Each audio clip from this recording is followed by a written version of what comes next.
Bueno, pues nos tardamos porque sí pegó muy fuerte el huracán en Guerrero, en la Costa Grande, en Acapulco, en Tecpan, en todo ese tramo de Tecpan a Acapulco, Coyuca, de Benítez,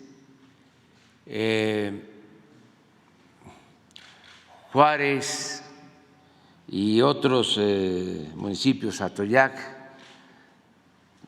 los que están en esa franja, y todavía está afectando el huracán.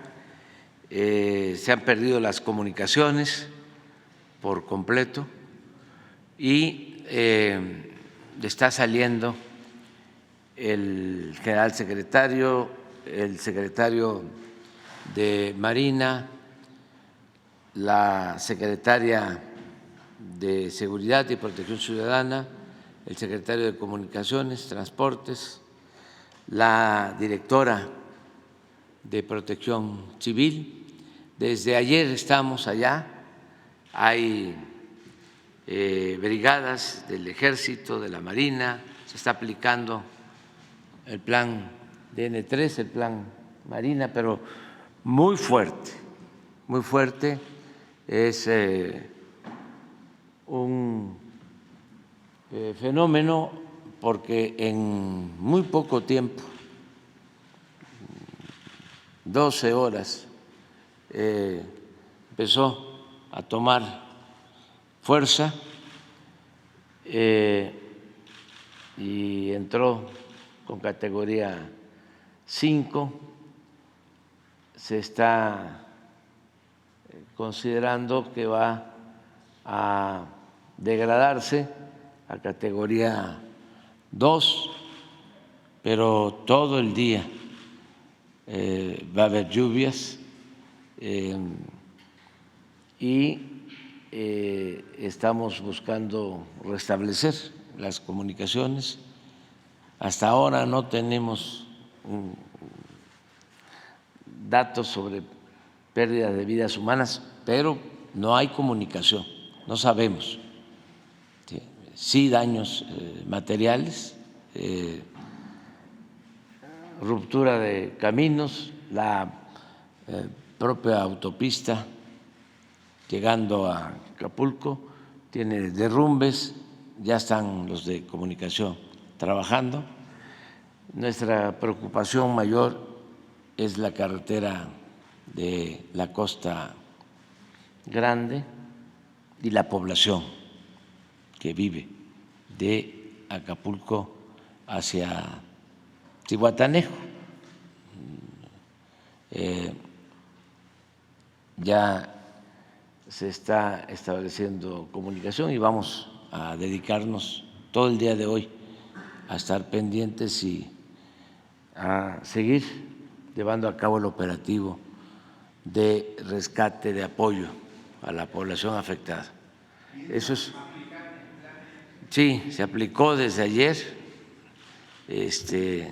Hay marinos, albergues, se está trabajando.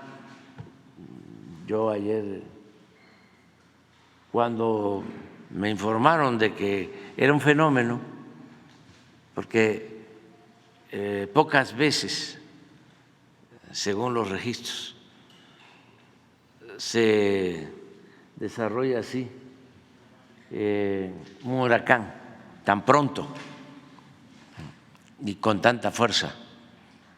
Entonces, a las 8 de la noche envié un comunicado, pero nos habían informado de que entraba de 4 a 6 de la mañana y no, entró a las un poco después de las 12, tocó tierra y muy fuerte. Entonces estamos en eso, vamos a estarles informando. Y ahora pues vamos a a la sección de quién es quién en las mentiras. Vamos a procurar, por esta situación de emergencia, que sea lo más breve posible y abrimos para preguntas y respuestas. Adelante. Con su permiso, señor presidente, buenos días a todas, a todos. Esa es la sección Quienes quieren las mentiras de la semana. Primero decir un abrazo al pueblo de Guerrero por el paso del huracán, toda nuestra solidaridad. Vamos a iniciar. En redes sociales difunden falso despegue de avión de la nueva aerolínea mexicana de aviación.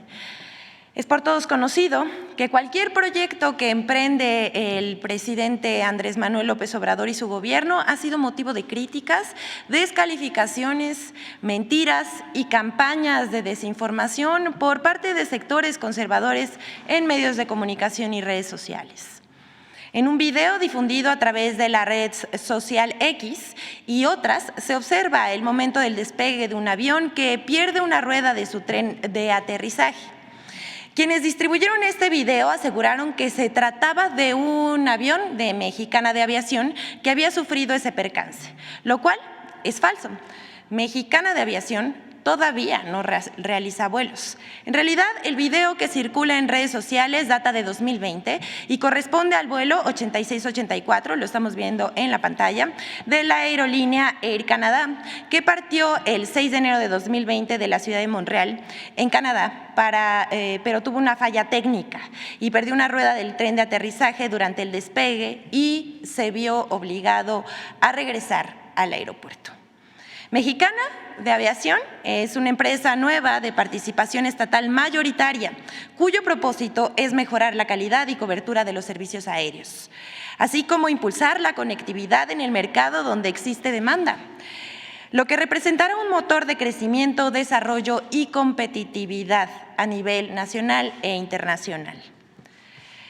Pero aquí no pararon las mentiras contra Mexicana de Aviación. También difundieron la mentira de que estafó a quienes compraron vuelos para viajar en la aerolínea. Esto es una vil mentira y además es un disparate. Mexicana de Aviación no ha iniciado la venta de boletos, puesto que se está a la espera de que la Agencia Federal de Aviación Civil de Estados Unidos entregue el certificado de operador aéreo para iniciar operaciones y con ello la venta de tickets. Lo que sí hay que informar, son reservaciones, pero de ninguna manera todavía hay venta de boletos de la aerolínea.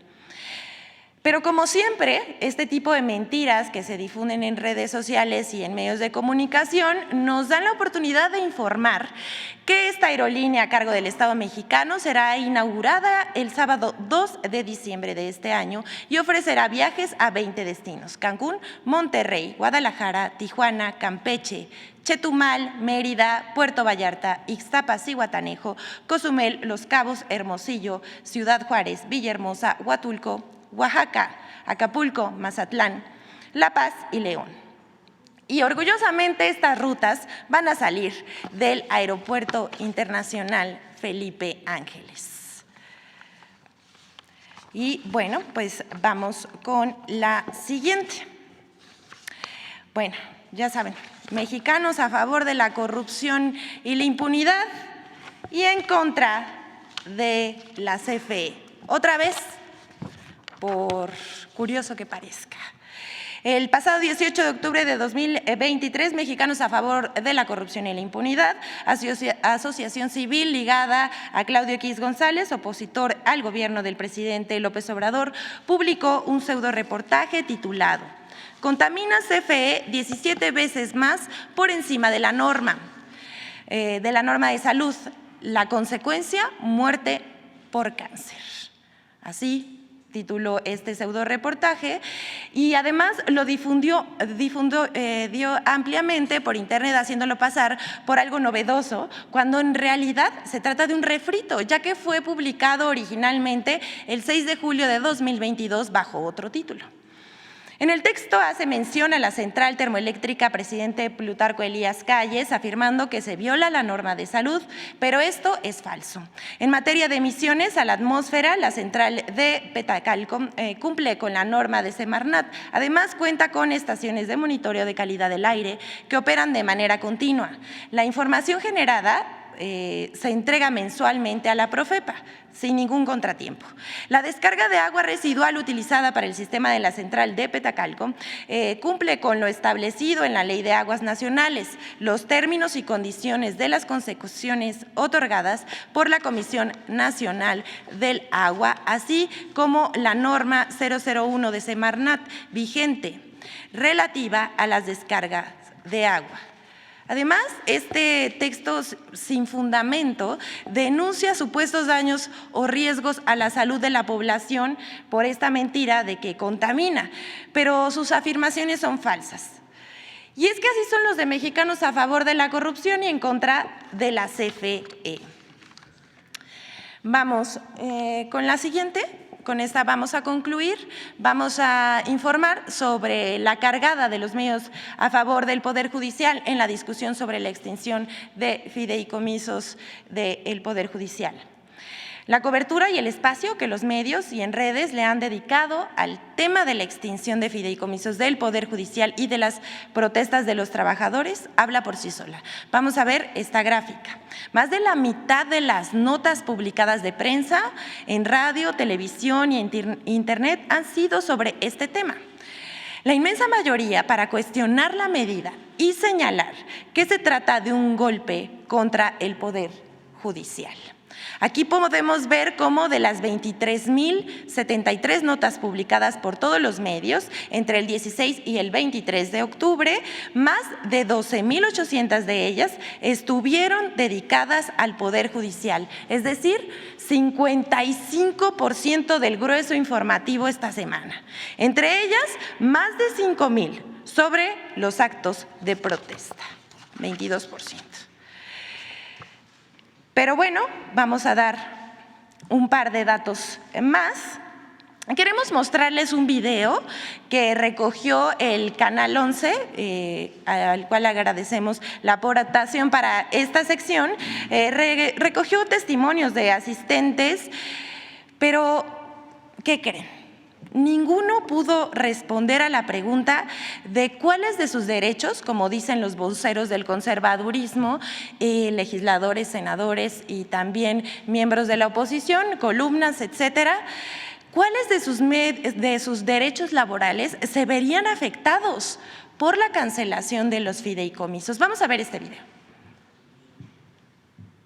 ¿Usted sabe de qué fideicomisos parte su salario o conoce sobre este tema? Mira, son varios realmente, son varios los que se integran. No te puedo decir así cerca de cuáles son y de qué forma verán reducidos, digamos en qué porcentaje. O sea, él no te puede decir en qué fideicomisos, porque de todos nos dan conceptos. Para integrar apenas los 8, 7 mil pesos que ganamos. ¿Usted sabe cuál es el fideicomiso específico que le resta el derecho a la salud? Son 13, pero tal vez el número 1. El fideicomiso es el de seguro de separación, el seguro de... No, ahorita se me fue. ¿Usted conoce qué prestaciones laborales y el número de fideicomiso en el que se ubica? Esa información exacta no conozco bien los tecnicismos de los fideicomisos. Sí nos están afectando nuestras prestaciones laborales. ¿Qué fideicomiso dice en la parte de...? Mire, el fideicomiso en especial no lo conozco. ¿Cuáles son las prestaciones que se ven eliminadas, que usted conoce, que se ven eliminadas con el... Yo no soy la persona apropiada para responder esa pregunta. No soy la persona adecuada. No tengo toda la información. Bueno, hasta aquí esto, solamente una precisión a esto que se está diciendo desde el año 2014, de los fideicomisos con los que cuenta el Poder Judicial, se han erogado 0 pesos en este tipo de conceptos como gastos médicos, comidas, compensaciones, etcétera. Por cierto, como último dato y para cerrar la sección, Uno de los oradores de la marcha de protesta fue el magistrado Reyes Rosas. ¿Ustedes saben quién es?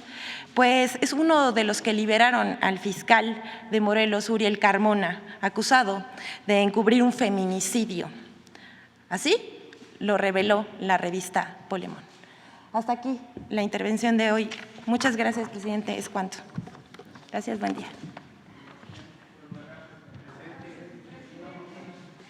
Vamos por acá. Que ayer fue por acá, por el otro lado. ¿Qué tal, presidente? Buen día. Carlos Guzmán, de 4 Media Telecomunicaciones Veracruz. Pues reiterar este tema del huracán Otis, pues es algo muy importante. Es un huracán categoría 5 que nunca había afectado esta zona, según lo que nos dicen en el Centro Nacional de Huracanes de Estados Unidos. ¿Cuáles son las estimaciones de las afectaciones que se prevén? Veíamos imágenes, incluso una torre de una televisora que fue derribada por el huracán, también de las de la alerta sísmica también tienen graves afectaciones, pero sí me gustaría preguntar específicamente, ¿piensa acudir usted a la zona? Es posible, pero vamos a ver qué información tenemos más apegada a lo sucedido.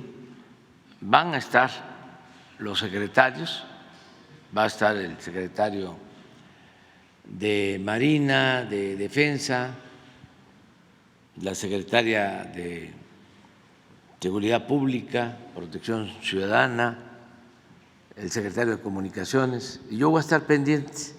Desde ayer estoy atento a todo lo que está sucediendo, pero sí, como dices, es un huracán muy fuerte, muy fuerte, de mucha intensidad, y tuvo un comportamiento atípico. Esto nos los reportaron como a las 8 o 9 de la noche, de que iba a intensificarse muy pronto. Esto no pasaba en décadas en el comportamiento de un huracán así. Y voy a estar pendiente, vamos a estar atentos. ¿De qué dependería que acuda a la zona o no, presidente? De cómo llegamos, porque los aeropuertos, por ejemplo, el aeropuerto militar tiene destrucción. Afortunadamente la pista está bien, pero no hay posibilidades de volar ni en avión ni en helicóptero, no se puede, y hay que esperar. El pronóstico es de que va a ir disminuyendo la intensidad en el transcurso del día y vamos a ver qué hacemos. Perfecto. Segundo tema, muy rápido, presidente, pues se ha quedado un poquito de lado por la información que hay en estos días, lo que pasó con lo que está pasando con los rehenes que se tienen de mexicanos ahí en la Franja de Gaza. Antes del jueves o viernes, si no mal recuerdo, hubo una comunicación del grupo Hamas, o Hamas, como le quiera mencionar, de que a los países que actuaran o estaban actuando neutralmente los iban a tratar de alguna forma preferente, de alguna medida, a los que tenían como rehenes. En el caso, obviamente, de los que no, los iban a tratar como si fueran israelíes. Y sé que tiene que ser muy discreta el tema de la cuestión diplomática y las negociaciones, pero ¿con quién se está trabajando, presidente? ¿Con Qatar, tal vez, como lo que pasó con los que ya liberaron de Estados Unidos, los rehenes de Estados Unidos?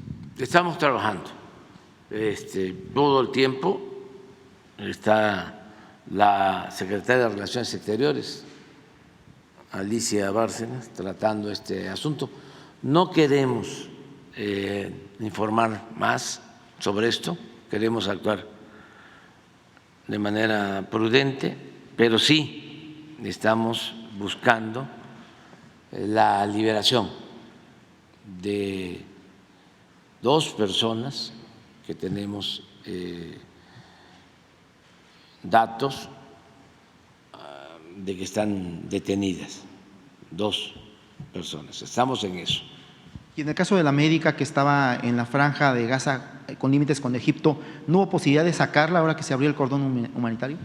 Hay un bloqueo completo, no se está permitiendo la entrada de nadie, ni de ayuda humanitaria. Así está la situación. Y ya para terminar, un tema local, bueno, sé que le van a preguntar de los fideicomisos y lo que pasó ayer en el Senado de la República y la posición de algunas senadoras de Morena, pero yo quiero ser en el tema de justicia. Usted hablaba del fiscal Samarripa, de lo que es el caso de Guanajuato, que se ha reelegido 15 años. En el caso de la Ciudad de México, está por darse la designación de Ernestina Godoy. Usted la conoce en alguna medida, tiene éxitos en muchos temas, pero la ratificación significa que esté otro periodo, si no me recuerdo, son 4 años más en el cargo. Tiene ahí el problema del tema del feminicidio. Sí han bajado las estadísticas, platicaba con el senador Clavioto la semana pasada, que estuvieron por allá activistas de la fiscal de la Ciudad de México. Pero es preguntarle su opinión respecto a la fiscal Ernestina Godoy. ¿Debe de permanecer en el cargo? ¿No debe permanecer? Aparte de la cuestión política que usted la conoce. Muchas gracias. Pues opino a favor de ella. Van a votar en contra los opositores. Pero pues tengo que decir lo que pienso. Siempre digo lo que pienso. Es una extraordinaria abogada, una mujer íntegra, honesta, incorruptible, de lo mejor. La conozco desde hace muchos años. Pero pues hay una oposición conservadora que no está de acuerdo con que continúe. Ellos quisieran ahí meter a estos abogados corruptos, ¿no?, para proteger intereses de la oligarquía y de la delincuencia. Imagínense que Ernestina tuvo que ver con la impartición de justicia en toda la corrupción de los edificios, los departamentos, el famoso cártel inmobiliario, todo un negocio que tenían los panistas en Benito Juárez y en otros lugares, en otros sitios, en otras delegaciones o demarcaciones, donde daban permisos a las empresas inmobiliarias para construir sin cuidar normas ni procedimientos, y si hacían 20 departamentos, esto para que la gente lo entienda, les entregaban 2 o 3 o 4. Ese era el acuerdo. Entonces, Ernestina descubre esto, sanciona, inicia procesos en contra de estos corruptos que abusaron de la gente, porque siempre votan por ellos en la delegación Benito Juárez, ahora alcaldía, ciegamente por el conservadurismo.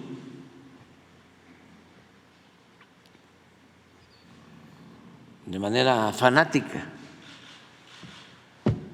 aunque sean corruptos.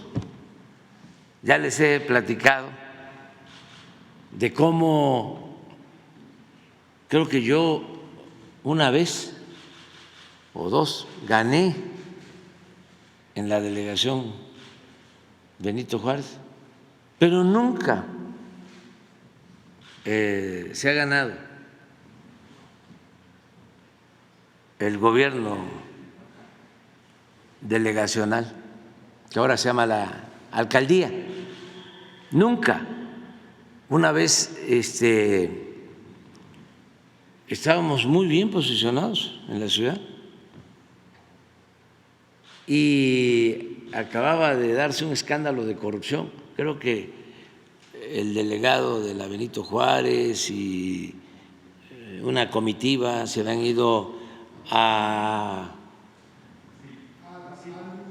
un mundial, sí, todo un escándalo.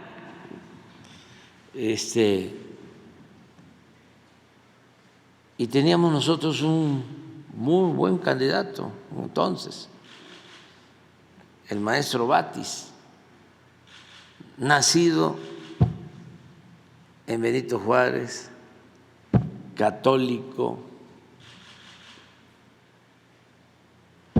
honesto, maestro universitario, había tenido un desempeño ejemplar como procurador en la Ciudad de México, todo. Bueno, expanista. Dijimos, ahora sí, ya llegó el momento. Y de repente postula el PAN a una persona, no me pregunten cómo se llama, sinceramente no lo conozco, pero no me acuerdo de su nombre.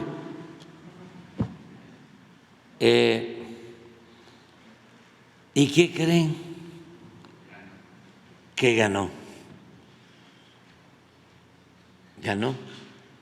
porque ya habíamos ganado en Miguel Hidalgo, que ahí viven los más ricos, como en Coajimalpa, ¿no? Pero Benito Juárez es algo especial porque no viven los más ricos. Es una clase media, pero muy conservadora. Con todo respeto, y además son libres, pues. Pero hay que explicar todos estos fenómenos sociales que se dan en el país. Entonces, ahora que se da a conocer todo este escándalo de corrupción, pues quién sabe cómo va a actuar la gente. Pero en el caso de Ernestina, pues sí es una mujer íntegra. Lo de el procurador de Morelos, pues fue lo mismo. Asesinan a una mujer y la van a tirar a Morelos. Se hace un estudio y se habla, creo que, de intoxicación alcohólica, sí, congestión alcohólica, y se demuestra que no,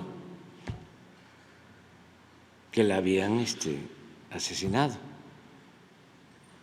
y la habían ido a llevar allá, y en una relación de complicidad de la Procuraduría de Morelos se quiso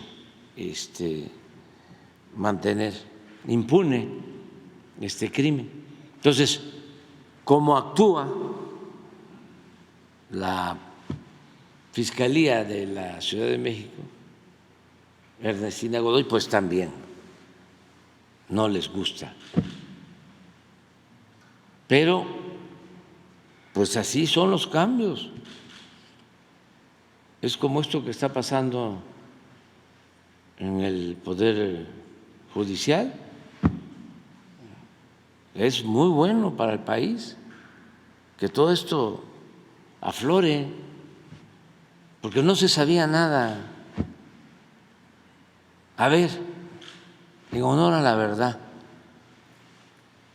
verdad que es revolucionaria,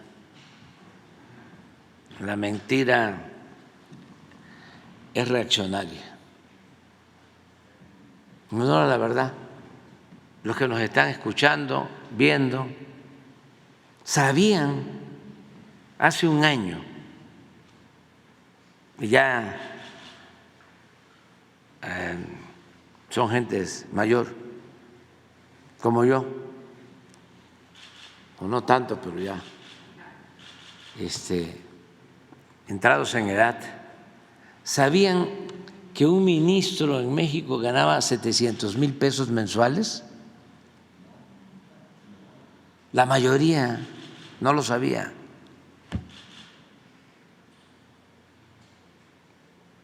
Porque eran secretos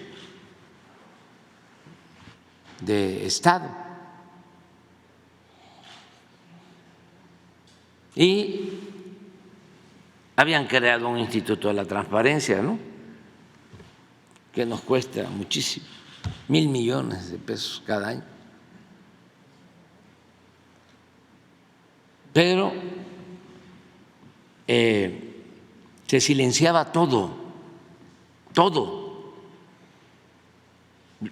El control de los medios de información era absoluto, casi absoluto. Control mediático. Entonces, no se garantizaba el derecho a la información. El pueblo no tenía información, y no porque no quisieran saber las cosas, sino porque se ejercía este control absoluto. Era el gran acuerdo de la cúpula del poder económico y del poder político. Y todavía, ahí están. Esto que acaba de dar a conocer Elizabeth, de cómo los periódicos, la radio, la televisión, defendiendo privilegios.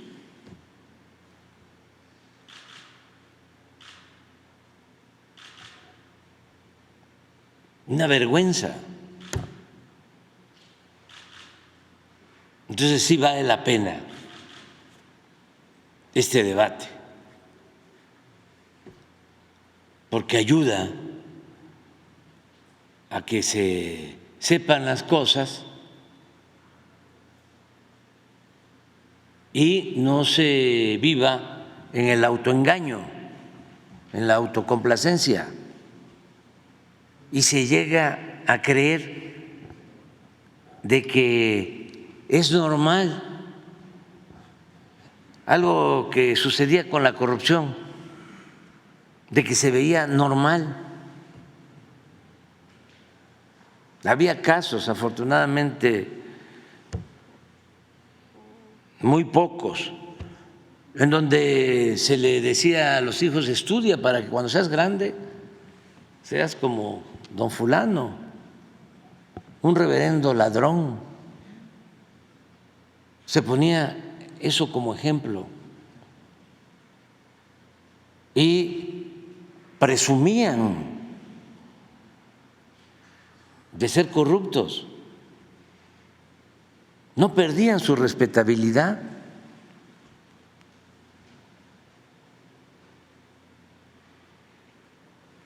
Y había una especie de enajenación colectiva.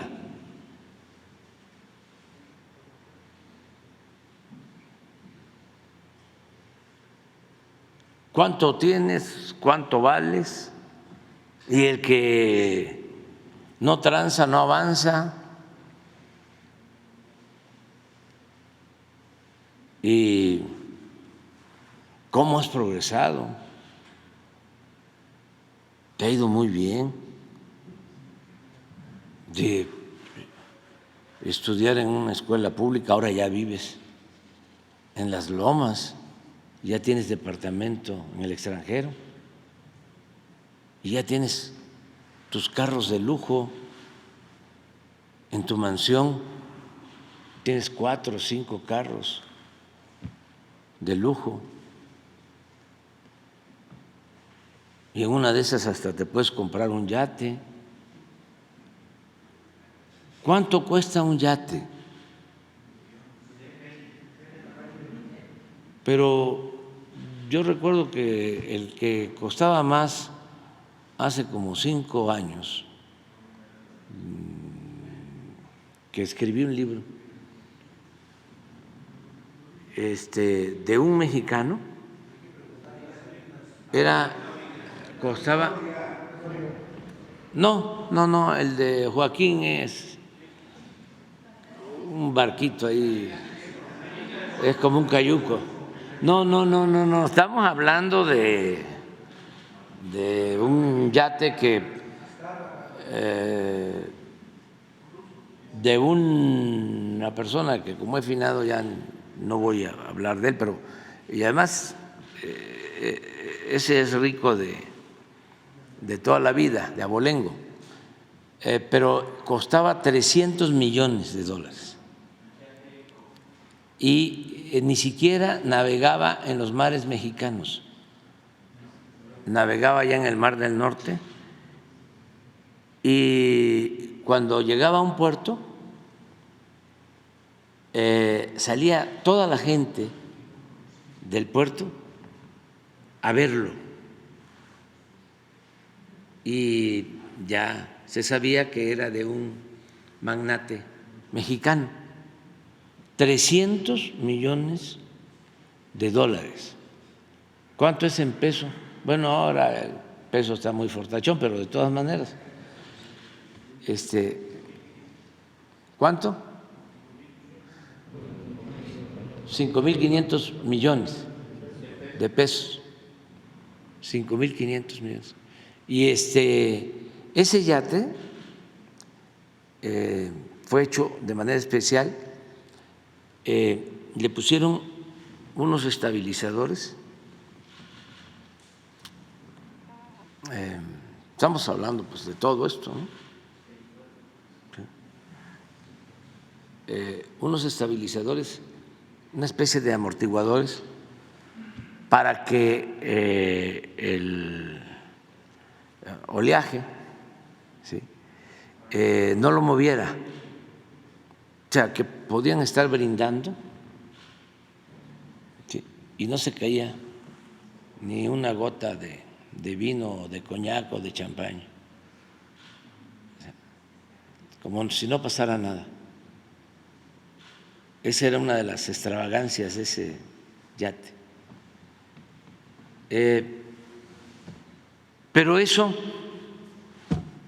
era la aspiración de muchos. Por eso se enojaron cuando dije de que había un sector aspiracionista. No, así es. No es que no se quiera superar, ¿no?, una persona. Yo estoy a favor de la movilidad social. ¿Qué es la movilidad social? Sí, es el que el hijo del campesino, del obrero, del comerciante, del profesional, con trabajo, con estudio, de conformidad con la ley, pueda ascender en la escala social. Eso era lo que había antes. Y con la política neoliberal, ¿sí?, se destruyó, porque para poder ascender se tenía que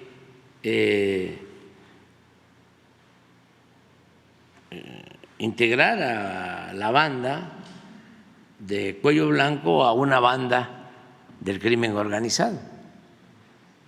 La mayoría de los mexicanos, que este es un pueblo muy bueno, trabajador, optaron por irse a buscarse la vida a Estados Unidos.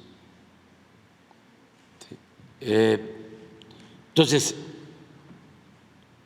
queremos que salgan de la pobreza millones de mexicanos y en eso estamos empeñados, estamos trabajando para eso, pero que sean parte de una clase media con valores, con principios humanos, no clasistas, no ladinos, porque a veces son hasta peores que los que heredaron fortunas. Se vuelven como enemigos de su propio pueblo, de su propia clase.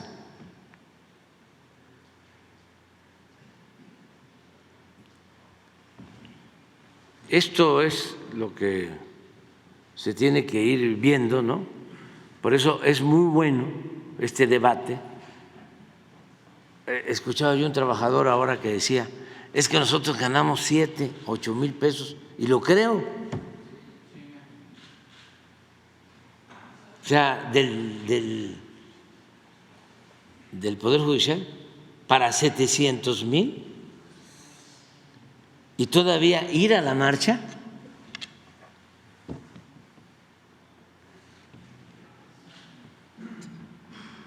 Entonces falta información, mucha información en los medios, por eso hacen mucho daño. Mucho daño, o sea, nosotros los hemos padecido.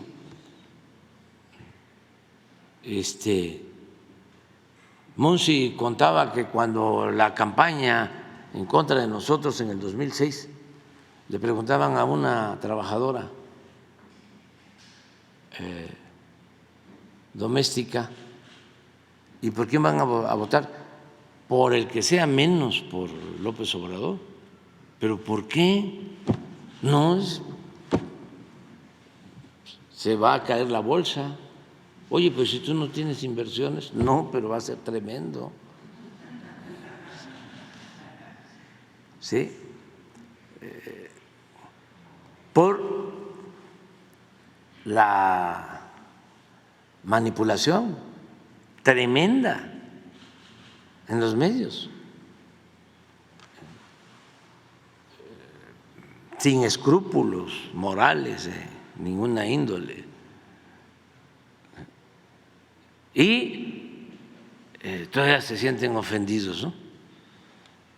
Cuando uno les dice que no son profesionales, que están actuando de manera sectaria, se sienten los ofendidos. Los hemos padecido muchísimos años,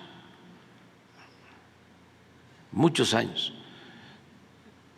Entonces sí se ha avanzado porque ya la gente está mucho más informada, ¿no? Lo que hizo la ministra ayer, el voto particular de la ministra Sánchez. Pues se respeta lo que hizo la ministra Olga Sánchez Cordero. Es que ella fue ministra de la Corte y pues siempre hay una solidaridad de gremio. Pero además del dinero que tienen los del Poder Judicial, presidente, también existe un enorme nepotismo. Están las hijas, las nueras. Sí. Parecen casa real. Sí. porque era como el castillo de la pureza. Entonces, no se sabía nada ahí. Muchísima corrupción. Pero es muy fácil, pues, de que aclaren por qué ganan 700,000 pesos mensuales en un país en donde el promedio de salarios de los trabajadores está en 16,000 pesos mensuales, promedio. A ver, que nos expliquen por qué violan la Constitución si el artículo 127 establece que nadie puede ganar más que el presidente de la República. Solo eso. Y que nos digan también si hay corrupción o no hay corrupción, si los jueces, magistrados, ministros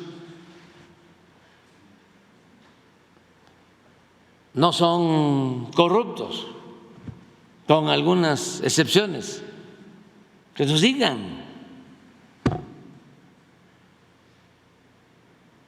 Porque no es corrupción el que un ministro esté interesado en que una empresa no pague a la hacienda pública, que es de donde vive ese ministro, que es donde recibe un sueldo ese ministro. No es corrupción el que él esté actuando, protegiendo a quien debe pagar 25,000 millones de pesos de impuestos y que por ese tipo de influyentismo y de protección quieren que se cancele ese pago legal. Estoy hablando de los de arriba. Ahora, magistrados, lo mismo. Magistrados que defienden a las empresas extranjeras que quieren apoderarse de la industria eléctrica nacional para cobrar tarifas de luz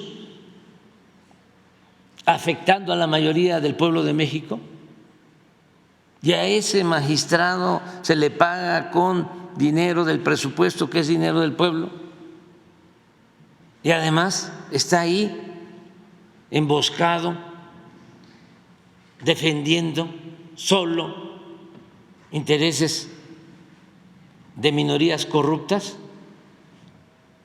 ¿No es corrupción eso?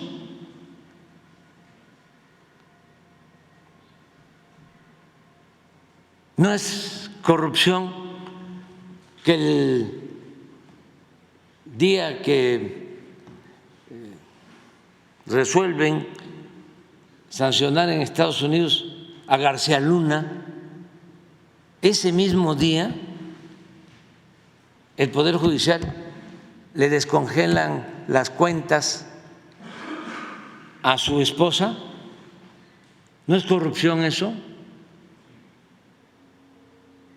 ¿No es corrupción lo que vemos cada 15 días de jueces que liberan a delincuentes con criterios de lo más cínico que puede haber?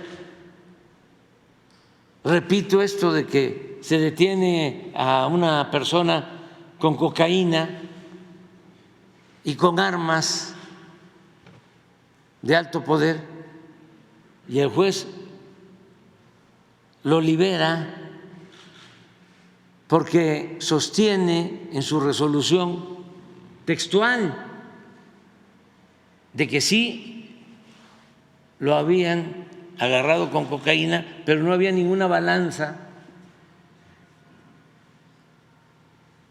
y no se demostraba de que esa cocaína se comercializara porque no había una balanza para pesarla y venderla. O que las armas no pasaban de 5.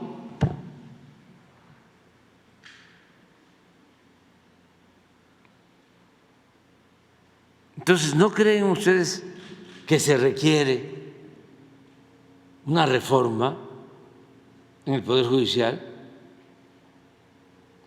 Por último, estoy esperando que alguien me diga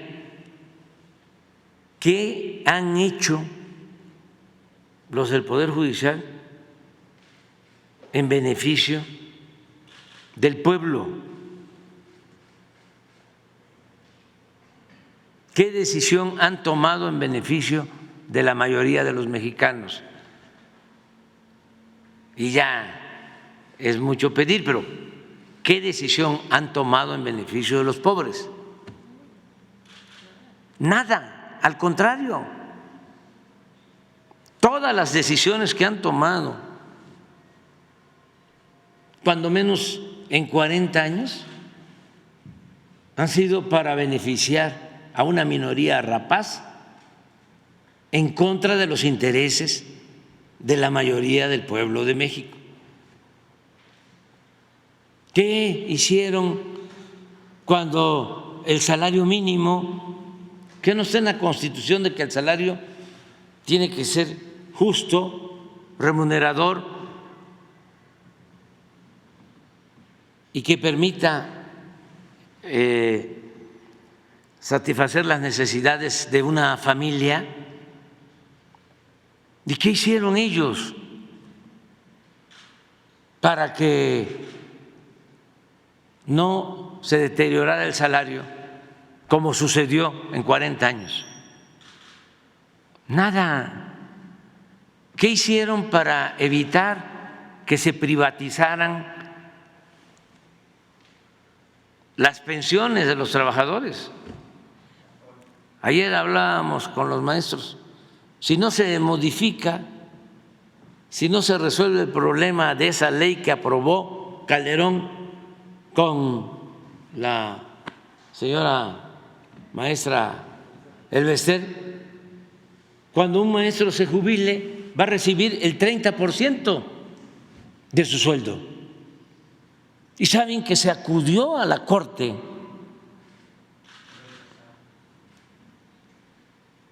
y rechazaron todos los recursos que se presentaron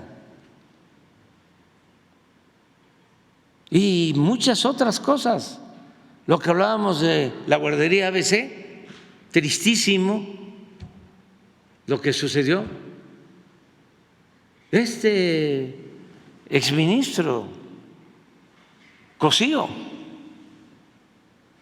fue de los que votó en contra para que se castigara a los verdaderos responsables, porque Cosío es filopanista, propuesto por Fox y apoyador de Calderón, y ahora de Claudio X González, de todos ellos.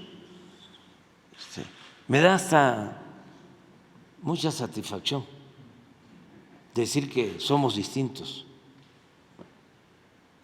porque la verdad actúan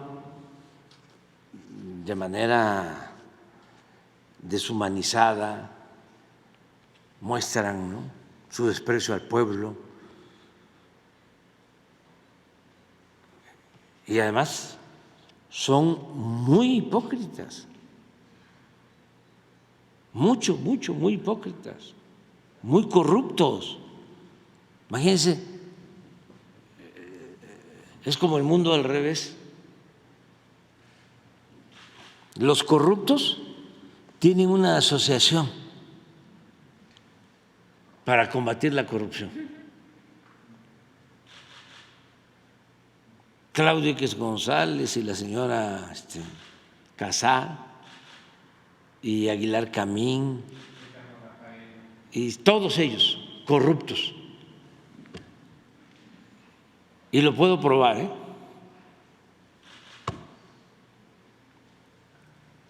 Y se dan baños de pureza.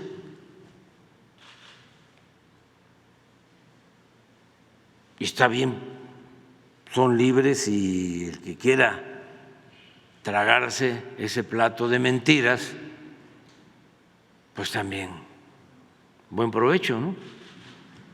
Pero ya afortunadamente la gente ya está despertando, nada más que no se enojen, tranquilo, es muy bueno el debate, lo vamos a continuar,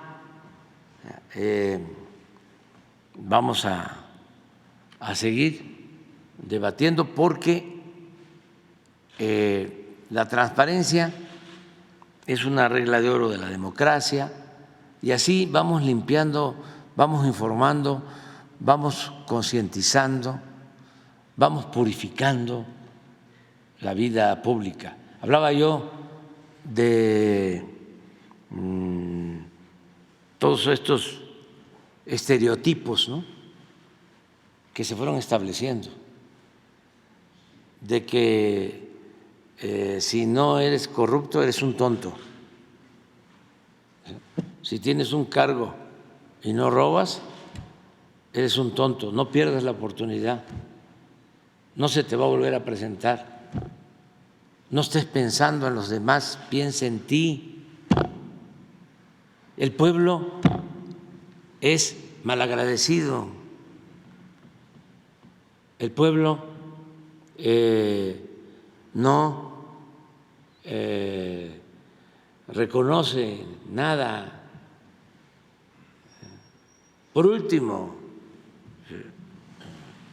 el que se mete a Redentor termina crucificado.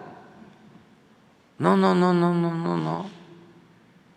te metas, haz tu vida, piensa en ti, piensa en tu familia. Esos son los estereotipos. Y si vas a salir, échale ganas. Y se acuerdan cómo decían, ¿no?, de que sí, el que no tiene dinero es porque no trabaja, ¿sí?, es porque es un flojo, un indolente. ¿Sí? Y se acuerdan también lo que decían, no les des pescado, enséñalos a pescar. Si no hay agua, no hay pescado. Sí. Una vez se enojaron mucho conmigo porque dije, y es en esa lógica, sí, de no les des pescado, que eso lo trajeron, ¿no?, como un dicho oriental, y lo aplicaban para todo. Y yo pues una vez dije, a ver, si uno tiene una mascota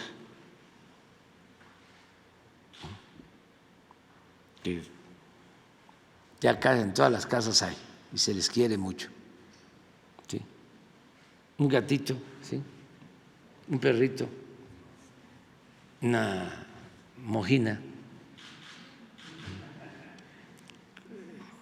¿cómo se llama?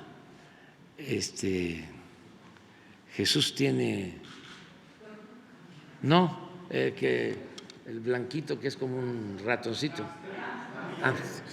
que lo quiere muchísimo, ¿no? O sea, de los niños que pues ni modo que le digas, ¿no? Sí. Vete a buscar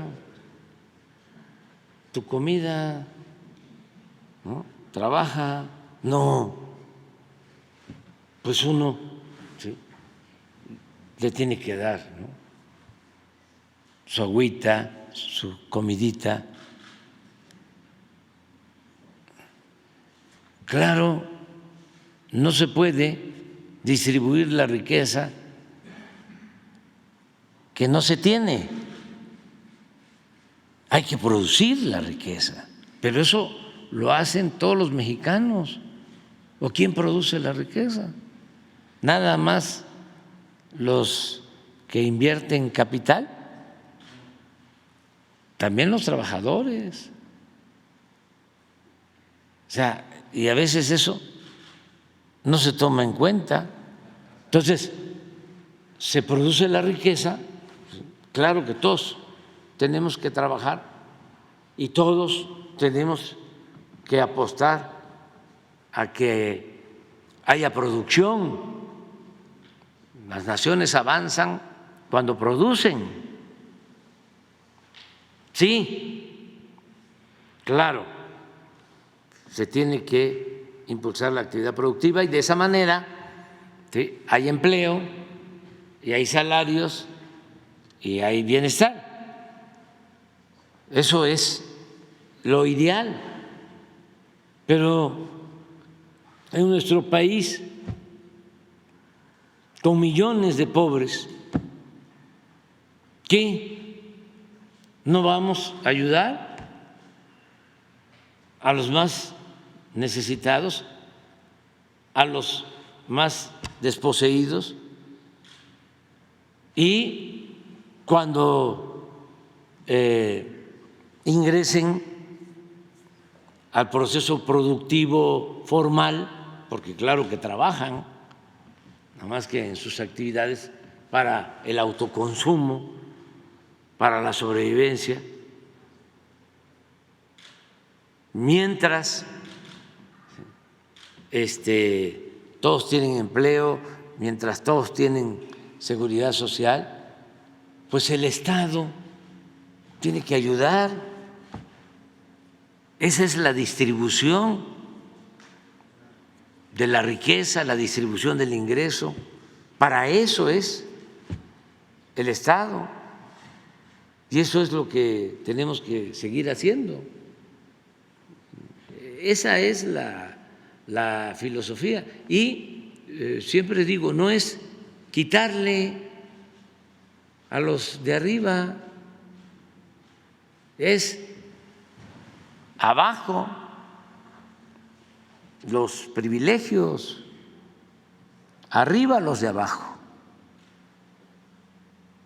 que no significa abajo los de arriba, significa abajo los privilegios.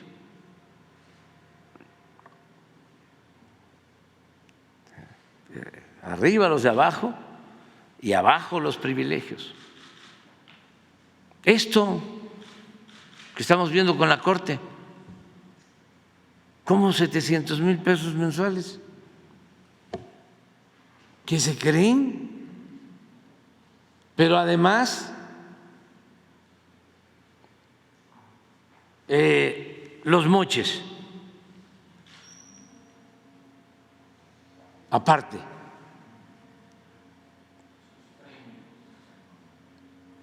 Por los favores que llevan a cabo. Entonces, tenemos que seguir insistiendo en que el Poder Judicial se moralice, que le hace falta. Desde hace tiempo y ahora que ya se está atendiendo el asunto, ir al fondo.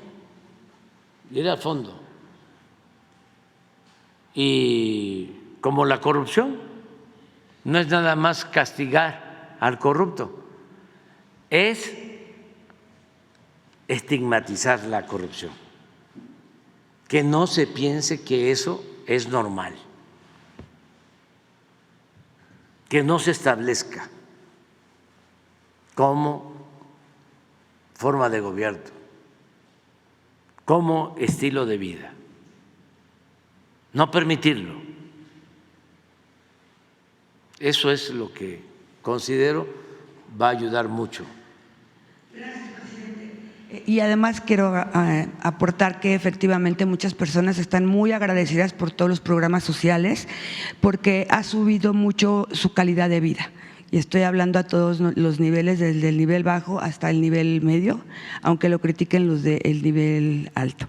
Bueno, soy Sandra Aguilera de Grupo Larsa Comunicaciones y Despierta Quintana Roo. Presidente, COFEPRIS ha estado enviando las alertas de lo que he estado denunciando de los médicos que hacen únicamente una maestría y no estudian cirugía plástica para que no sigan operando.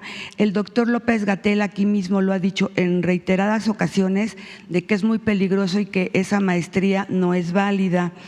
La Cámara de Diputados ya aprobó esta ley y la mandó a la Cámara de Senadoras. Sin embargo, presidente, quisiera ver si usted nos pudiera recomendar con la licenciada Isis González Suárez, que es la directora consultiva de la Oficina General, que tenga en cuenta que una opinión positiva salvará muchas vidas. Y aunque digan que ya está en la ley, porque ese es su pretexto, que ya está en la ley, que tienen que tener la especialidad, no la cumplen, simplemente no la cumplen. Sigue muriendo muchísima gente y al aprobar el Senado esta ley, pues se van a evitar muchas muertes. Por otro lado, quiero hacer de su conocimiento que hace apenas unos días falleció Yuritsi Gabriela, igual por una mala praxis de uno de estos médicos que estudió, y así como ella han muerto muchas personas. El gobernador de Veracruz nos comentó que exactamente en Veracruz no tenía denuncias en la fiscalía, pero que si había denuncias en otros estados, que él lo iba a conjuntar para poder quitar esas cédulas profesionales en todo el país. Yo no sé qué se pudiera hacer, presidente, para que hacer una reunión otra vez con el gobernador de Veracruz o con el fiscal de Veracruz para reunir todas estas denuncias que hay, porque hay muchísimas, presidente, en todo el país. Ya ve que en Tijuana hubo en Tamaulipas, en la Ciudad de México, en Ecatepec, bueno, en todos lados. Y por otro lado, presidente, quiero agradecer porque en el asunto de esta chica que se puso muy enferma, yo le quiero agradecer al doctor Gustavo Reyes Terán y a Ana Margarita Sánchez y a Patricia Hernández del IMSS por su interés por querer salvar la vida de ella, ya que ella estuvo muy grave y tuvo muerte cerebral. Intentaron salvarlos todos, ellos intervinieron, estos doctores, pero desgraciadamente falleció. Y bueno, esto era lo que yo le quiero pedir, presidente, y además que hagan algo para que en TV Azteca de Veracruz dejen de anunciar, igual que en Facebook, dejen de anunciarse estos charlatanes que con la gente que los ve creen que van a quedar hermosas y no se dan cuenta que no son médicos.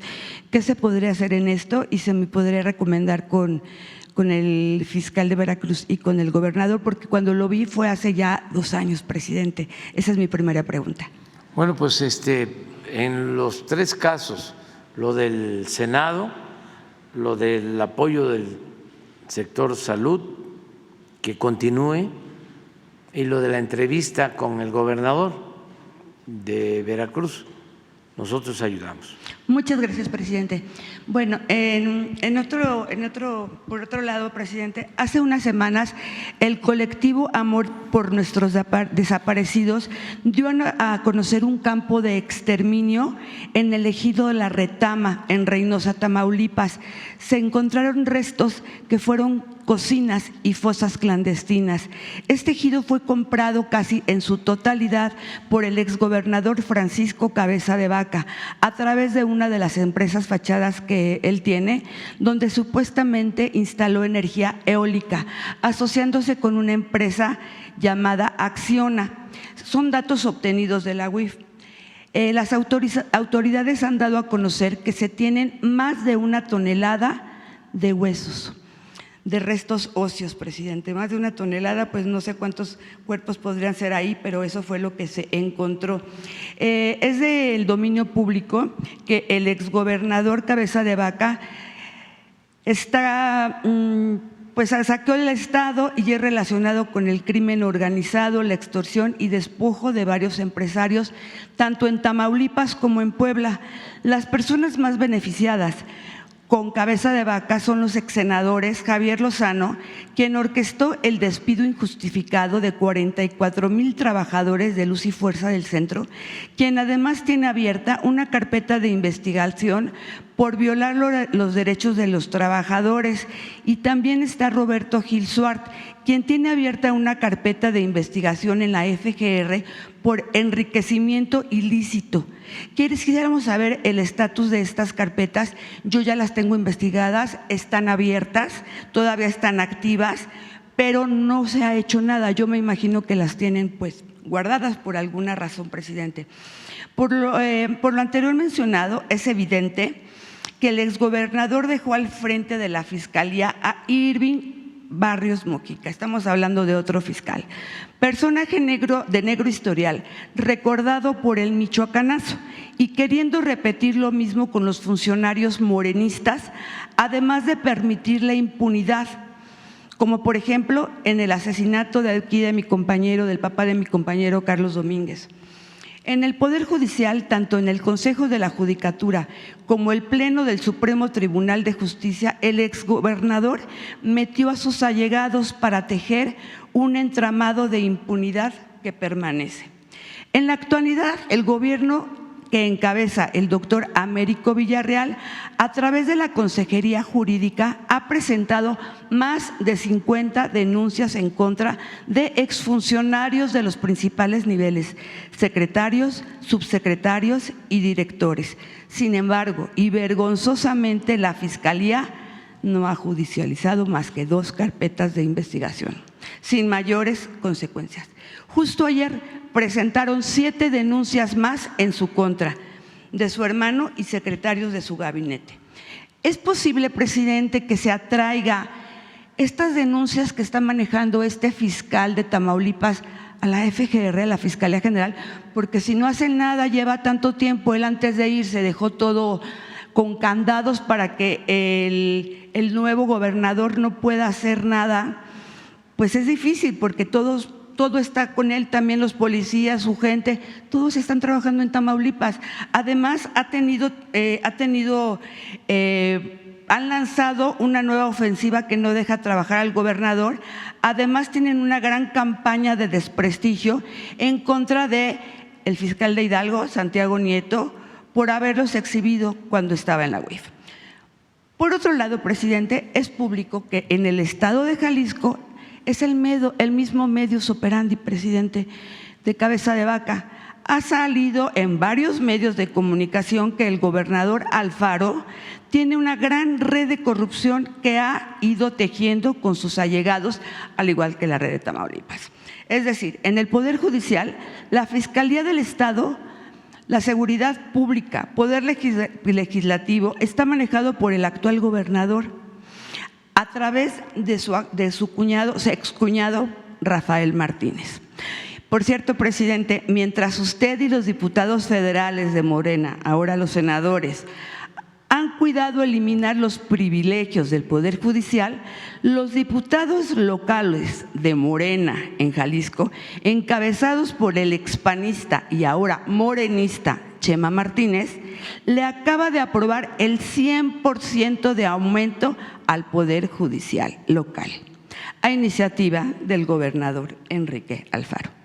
Presidente, ¿qué opina del diputado de Morena que no siga los principios de Morena y actúe a favor del gobernador que tanto ha endeudado al estado de Jalisco? ¿Qué se pueden hacer con estos gobernadores del neoliberalismo que no quieren dejar el poder y la corrupción para que llegue la cuarta transformación? ¿Qué opina de que el PAN esté postulando al exgobernador como 5º lugar a la lista proporcional en el Senado? Me refiero a Cabeza de Vaca. y si su gobierno ha investigado por qué tantos desaparecidos que posteriormente son encontrados incinerados en todo el país. Recordemos que Jalisco ocupa el primer lugar en desaparecidos y Tamaulipas el segundo lugar. Muchas gracias, presidente. Pues ya investigué. Ya hiciste la investigación. En todo lo que podamos nosotros ayudar, nada más la recomendación de que busquemos no utilizar en la medida de lo posible, somos libres, no hay censura, pero que no nos metamos en la politiquería, porque esta conferencia tiene mucho prestigio. Entonces, no nos metamos porque vienen las elecciones, ya ustedes se dan cuenta.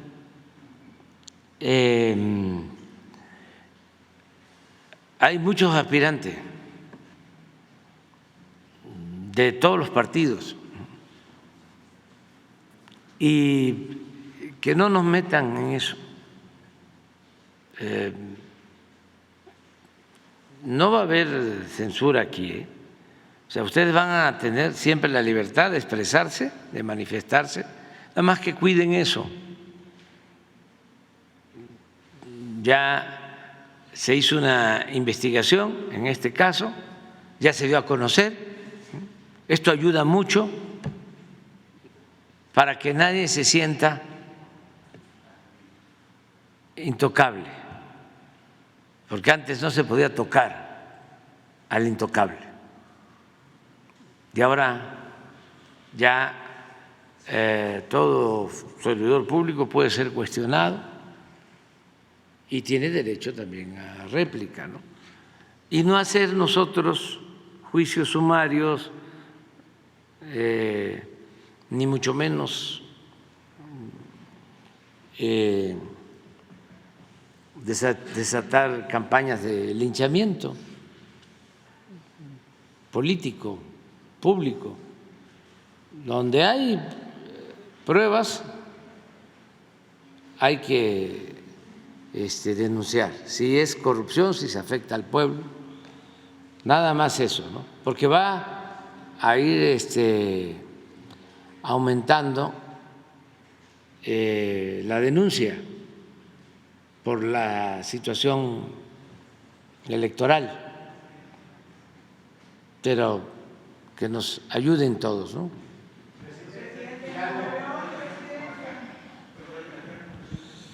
Sí, gracias, señor presidente. Demián Duarte, de Sonora Power, la revolución que llegó del norte.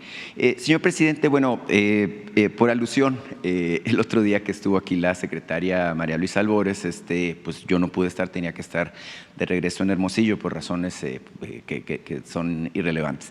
El asunto es que yo le quiero, bueno, preguntar a usted, señor presidente, una vez que ya se presenta este informe, que se da a conocer además que hay una denuncia penal contra Grupo México por negligencia, lo que queremos saber en Sonora es, bueno, ¿qué se puede esperar? Mire, señor presidente, parte de los datos que ofreció la Secretaría de Medio Ambiente y la Procuradora Federal de Medio Ambiente también es que hubo negligencia en el manejo de los famosos jales que están relacionados con la mina, que persisten las secuelas, es decir, que la gente que está enferma en la zona del río, que son 9 municipios, está enferma justamente por la negligencia de la compañía.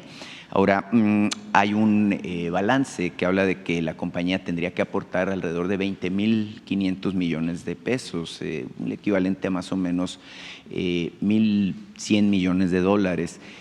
Creo que por falta de recursos no se puede quejar la compañía. Hoy se da a conocer un informe en donde en el trimestre reciente, bueno, obtuvo ganancias por 3.650 millones de dólares, ¿no? Entonces, Seguramente mucho de las utilidades, que se estiman alrededor de 12,000 y hasta 15,000 millones de dólares por año, la compañía podría retribuir, válgame pues, a la región que ha sido afectada por su operación. Señor presidente, es un tema, como usted sabe, muy relevante para nosotros. Yo insisto, son 9 municipios, es la esencia de Sonora. El río afectado se llama Río Sonora, por cierto. Afecta a Hermosillo, incluso a nuestra capital en la parte rural, como se hizo ver. Afecta a Ures, que fue la capital del estado. Afecta a Arizpe, que fue también la capital del estado en el pasado. Es decir, se esmeró, al parecer, esta negligencia de la compañía Grupo México en dañar la esencia de lo que es Sonora y a la población de nuestra sierra, de nuestro río. Y bueno, la verdad es que lo menos que esperamos en Sonora es la retribución y la reparación del daño al final de cuentas, señor presidente. Ya se está trabajando en eso. La vez pasada no solo se dio a conocer el informe, sino se preguntó lo que sigue y se acordó de que la secretaria de Gobernación va a coordinar una mesa para que participen tanto los servidores públicos de la Secretaría del Medio Ambiente como de la Procuraduría del Medio Ambiente y representantes de las comunidades afectadas.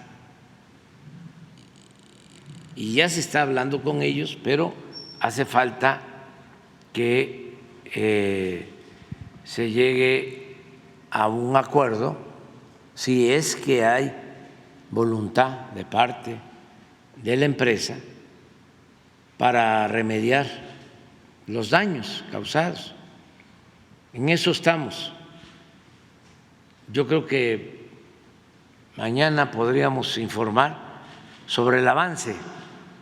Mañana pedirle un informe a la secretaria de Gobernación y a la de Medio Ambiente de cómo vamos, a ver si ya se estableció comunicación con la empresa, si hay voluntad de parte de ellos de participar y buscar opciones alternativas, cómo reparar los daños, lo que tiene que ver sobre todo con la salud de la gente y la limpieza del río Sonora y todo lo que se vaya a requerir de acuerdo al diagnóstico, al estudio que se llevó a cabo. Tengo entendido que la propia empresa pidió el que se estableciera una mesa o que querían tratar el tema en Gobernación y me consultaron, yo dije que sí, que se vaya viendo, no para ganar tiempo, no para volver a lo mismo, ¿no?, de la simulación, sino para atender realmente el problema, ¿no? En eso estamos. Sí, es fundamental la voluntad política, por supuesto, de su gobierno, presidente, para darle final a este penoso asunto que nos ha afectado tanto. Y por supuesto, ¿no?, se trata justamente de que se llegue a los acuerdos, que al final de cuentas todas las partes pues salgan satisfechas. Incluso, bueno, ha habido, usted sabe, ¿no?, brotes de inconformidad, de la perspectiva de que pudiera haber bloqueos, hay quien exige la cancelación de la concesión de la compañía. En fin, una serie de cosas que, bueno, yo me comprometo a estar ahora sí aquí mañana para escuchar atentamente ese informe y poder informar también a las comunidades allá en Sonora. Señor presidente, el tema económico es una parte muy significativa de su gobierno. Mire, datos que nunca se dan a conocer. Vimos con atención el crecimiento relacionado al mes de agosto, ¿no? Sigue nuestra economía fuerte, pero el Fondo Monetario Internacional, fíjese qué interesante, ¿no?, que sea ahora el Fondo Monetario Internacional que lo diga, habla de que México es la economía con mayor crecimiento, mejor empuje y que tiene una expansión más notable, tanto a nivel de los rankings internacionales como a nivel del fortalecimiento de lo que es nuestro mercado interno. Eso es muy relevante porque, mire, este año, cuando cerremos el 2023, México va a ser la economía número 12 del mundo. Vamos a rebasar, de acuerdo con estas previsiones que hace el FMI, a la economía de Australia y a la economía de Corea del Sur. El año pasado rebasamos a España, como seguramente usted tomó nota, y se habla de que México pudiera convertirse en el año 2024 en una de las 10 mayores economías del mundo, incluso rebasando a la economía de Rusia. Ese creo que es un tema muy relevante. Mire, le traigo el tema a colación porque evidentemente tenemos una gran oportunidad con esto de la relocalización de inversiones, el famoso nearshoring, del que hemos hablado aquí reiteradamente. El gobernador de mi estado anda incluso en este momento, Alfonso Durazo, en una gira por Europa, justamente promoviendo la posibilidad de que lleguen más inversiones de alta tecnología, que empresas de logística se puedan establecer en Sonora. Y el gobernador hizo un planteamiento hace 3 semanas a su administración de que se creen las condiciones para establecer una suerte de corredor industrial a imagen y semejanza de lo que se ha hecho en el istmo de Tehuantepec, justamente para que las empresas que ya disponen del abasto suficiente de energía, con esto que se llama el Plan Sonora de Energías Renovables, que las empresas que ven a Sonora como una oportunidad por la cercanía que tenemos con Arizona, que es el estado que está justamente, bueno, en el foco o en el centro de este nuevo desarrollo industrial y tecnológico, bueno, pues tengan además el incentivo de tener ciertas ventajas tipo fiscal para instalarse en la región. Es una pregunta abierta, señor presidente. ¿Qué está en la mente de su gobierno hacer justamente para convertir esto en realidad? Y mire, ya estamos en Arizona, así que yo le voy a preguntar de una vez, para soltar el micrófono. Ya se definió la Serie Mundial. Arizona, que es nuestro vecino y es nuestro equipo local, además de Sonora, va a competir con los Rangers de Texas, con el ingrediente adicional de que hay un mexicano.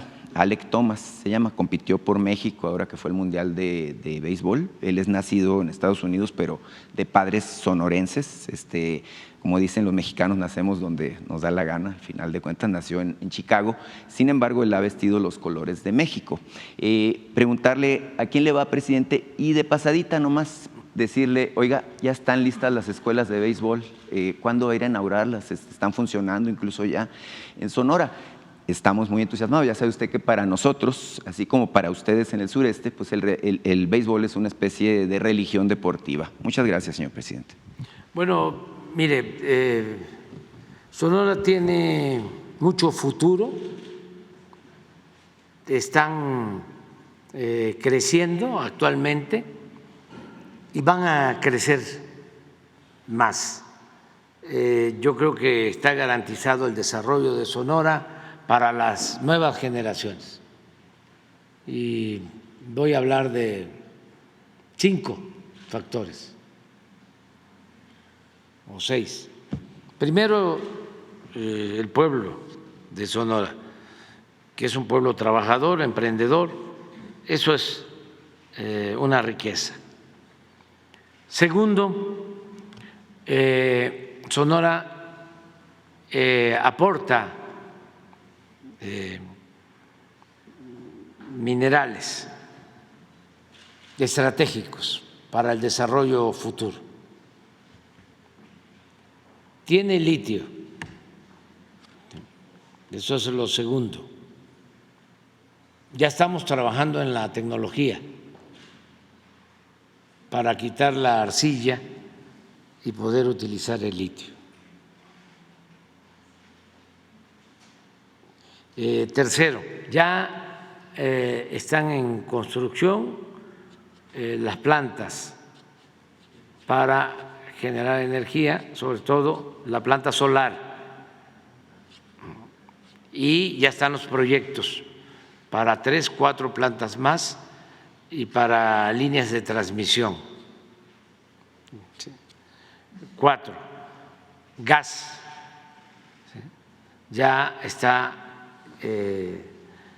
otorgado un permiso para una planta de licuefacción en Puerto Libertad. O sea, estoy hablando, ahí llevo 4, ¿no?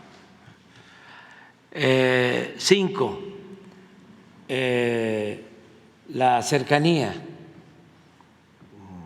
con Arizona, son 500 kilómetros de frontera y se decidió que Estados Unidos establezca en Arizona su centro de producción de semiconductores, que son muy importantes para todo lo que va a significar el desarrollo industrial futuro.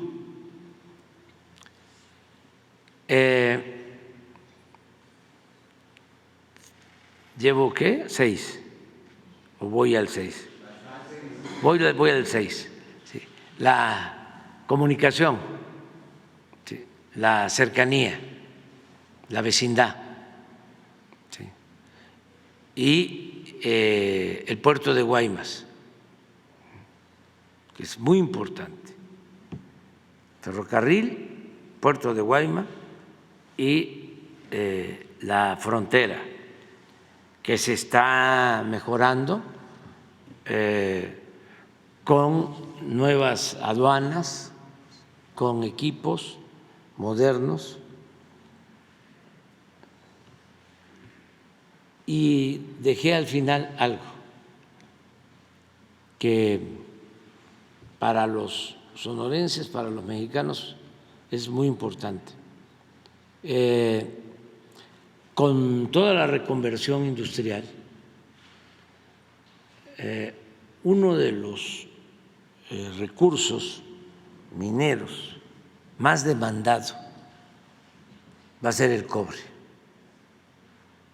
El cobre, ¿sí? Porque toda la industria automotriz va a necesitar de 3 a 5 veces más cobre de lo que se utiliza actualmente. ¿Y dónde está el cobre? Por eso son muy buenas noticias para Sonora. Lo del cobre, estoy seguro que no lo tenían registrado, pero nosotros tenemos comunicación con los expertos y también con los que promueven inversiones, tanto de gobiernos como de empresas.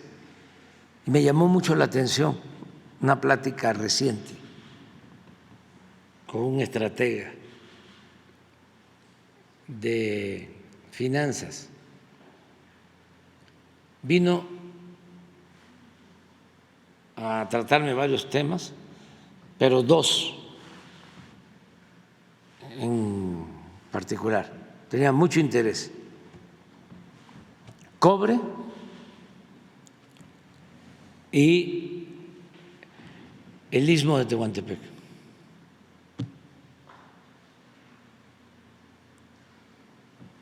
Y tiene razón, él me lo explicó, porque todos los carros eléctricos van a requerir más cobre, mucho más. Es una demanda garantizada a futuro. Ahí les dejo de tarea esto, que lo investiguen, porque aquí todos tenemos que aprender, pero siempre estamos pensando en la importancia del litio, ¿no? Para las baterías. Sí, es importante el litio, pero el consumo de cobre va a incrementarse. Sí, pero el cobre y lo de el istmo es porque y ojalá y lo resuelvan nuestros hermanos panameños, ¿no? Pero ya está siendo insuficiente el canal de Panamá. Hay mucha saturación y hay algunos problemas que nosotros deseamos que los resuelvan pronto. Pero el otro paso para unir a los dos océanos es el Istmo. Yo acabo de estar allá y de Coatzacoalcos a Salina Cruz hicimos 7 horas, del Atlántico al Pacífico, en tren. Y estamos avanzando en los 2 puertos. Eso también va a tener mucho futuro.